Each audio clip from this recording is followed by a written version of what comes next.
మనం లోకంలో డబ్బు కోసం వెంపర్లాడుతుంటాం.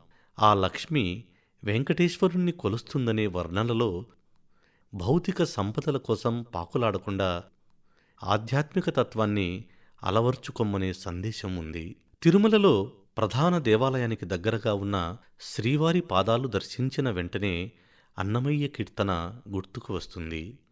ఈ పాదాల దగ్గర ఉన్న శిలా తోరణం గుండా నడుచుకుంటూ స్వామి ఆనంద నిలయంలోకి వెళ్ళాడట. ఆ పాదాల దగ్గర నిలబడితే చల్లటి గాలి హృదయాన్ని తాకుతుంది.